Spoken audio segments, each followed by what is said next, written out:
ಇನ್ನೊಂದು ಕಡೆಗೆ ಕಾರ್ತಿಕ ಮಾಸದ ಕೊನೆಯ ದಿನ ಅಮಾವಾಸ್ಯೆ ಹಿನ್ನೆಲೆಯಲ್ಲಿ ದೇವರ ದರ್ಶನಕ್ಕೆ ಅಂತ ಬಿಎಸ್ ಯಡಿಯೂರಪ್ಪ ಅವರು ತೆರಳಿದ್ದಾರೆ. ಮಧ್ಯಾಹ್ನ 1 ಗಂಟೆಗೆ ಕೆಆರ್ಪೇಟೆ ಗವಿಮಠದಲ್ಲಿರುವಂತಹ ಸ್ವತಂತ್ರ ಸಿದ್ದಲಿಂಗೇಶ್ವರ ದೇವಸ್ಥಾನಕ್ಕೆ ಅವರು ಹೋಗ್ತಾ ಇದ್ದಾರೆ. ಸಂಜೆ 4 ಗಂಟೆಗೆ ಹುಟ್ಟೂರು ಬೂಕನಕೆರೆಗೂ ಕೂಡ ಭೇಟಿ ಕೊಡ್ತಾರೆ. ಅಲ್ಲೂ ಕೂಡ ದೇವಸ್ಥಾನಕ್ಕೆ ಹೋಗಿ ಪೂಜೆಯನ್ನು ಸಲ್ಲಿಸ್ತಾರೆ. ಒಂದು ಕಡೆಗೆ ಬಿಜೆಪಿಯಲ್ಲಿ ಹುಣ್ಣಾಗಿ ಪರಿಣಮಿಸ್ತಾ ಇದೆ ಭಿನ್ನಮತ ಅನ್ನೋದು, ಭಿನ್ನರಾಗ ಅನ್ನೋದು. ಈ ಬೆನ್ನಲ್ಲೇ ದೇವರ ಮೊರೆ ಹೋಗ್ತಾ ಇದ್ದಾರೆ ಬಿಎಸ್ ಯಡಿಯೂರಪ್ಪ ಅವರು ಅನ್ನೋದು ಡೀಟೇಲ್ಸ್ ಸಿಗ್ತಾ ಇದೆ.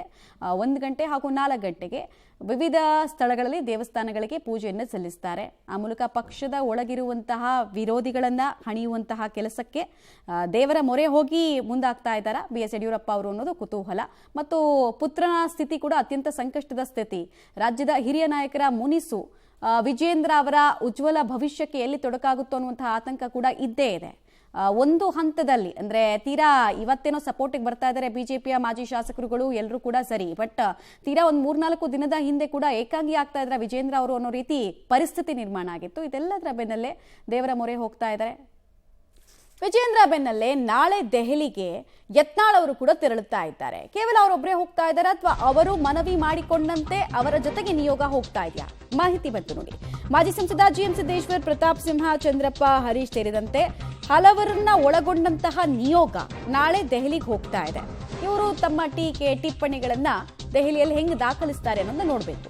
ಸೋಮವಾರ ವಕ್ಫ್ ಜೆಪಿಸಿ ಅಧ್ಯಕ್ಷ ಜಗದಾಂಬಿಕಾ ಪಾಲ್ ಅವರನ್ನ ಭೇಟಿ ಮಾಡಲಿಕ್ಕಿದ್ದಾರೆ. ವಕ್ಫ್ ಮಂಡಳಿಯಿಂದ ಅತಿಕ್ರಮಣದ ಬಗ್ಗೆ ವರದಿಯನ್ನ ಯತ್ನಾಳ್ ಟೀಮ್ ಕೊಡುತ್ತೆ. ಕೂಲಂಕುಷವಾಗಿ ನಾವು ವರದಿ ಮಾಡಿದೀವಿ, ವರದಿ ಇದೆ ಅಂತೆಲ್ಲ ಇವರು ಹೇಳಿಕೊಳ್ತಾ ಇದ್ದಾರೆ. ಬೀದರ್, ಕಲಬುರಗಿ ಇಲ್ಲೆಲ್ಲ ಹೋಗಿ ಸಮಾವೇಶಗಳನ್ನ ಮಾಡಿದ್ರು, ಜನಜಾಗೃತಿಯನ್ನು ಮಾಡಿದ್ರು, ಎಷ್ಟು ರೈತರ ಹತ್ರ ಏನೇನು ಜಮೀನು ಹೋಗಿದೆ ಅಂತೆಲ್ಲ ಕೇಳಿ ತಿಳ್ಕೊಳ್ಳೋ ಪ್ರಯತ್ನ ಮಾಡಿದ್ರು. ಸೊ ಅದೊಂದೇ ರಿಪೋರ್ಟ್ ಜೊತೆಗೆ ಇವರು ಹೋಗ್ತಾ ಇದ್ದಾರೆ ಅಥವಾ ದೂರಿನ ಟಿಪ್ಪಣಿ ಟೀಕೆಗಳನ್ನ ಹಿಡಿದು ಹೋಗ್ತಾ ಇದ್ದಾರೆ ಅನ್ನೋದು ನಮಗೆ ನಾಳೆ ಸಂಜೆ ಅಷ್ಟೊತ್ತಿಗೆ ಗೊತ್ತಾಗತ್ತೆ. ನಾಳೆ ಈ ಹಿಂದೆ ಯತ್ನಾಳ್ ಅವರನ್ನು ಮಾತ್ರ ಕರೆಸ್ಕೊಳ್ಳೋ ಪ್ರಯತ್ನವನ್ನ ದೆಹಲಿ ದೊರೆಗಳು ಮಾಡಿದ್ರು.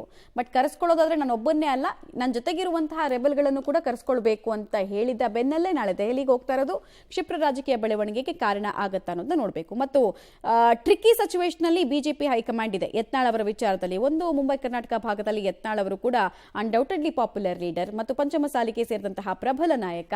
ಒಂದು ವೇಳೆ ಇವ್ರ ವಿಚಾರದಲ್ಲಿ ಹೆಚ್ಚು ಕಡಿಮೆ ಮಾಡಿದ್ರೆ ಮುಂಬೈ ಕರ್ನಾಟಕ ಭಾಗದಲ್ಲಿ ನಮಗೆ ಲಾಸ್ ಆಗ್ಬಿಡುತ್ತೆ ಅನ್ನೋ ವಿಚಾರನೇ ಕೇಂದ್ರ ಬಿಜೆಪಿಯನ್ನು ಮೌನಕ್ಕೆ ತಳ್ಳಿತ್ತು ಅನ್ನೋ ವಿಶ್ಲೇಷಣೆ ಸದ್ಯಕ್ಕೆ ದೆಹಲಿಯಿಂದ ಕೇಳಿ ಬರ್ತಾ ಇದೆ.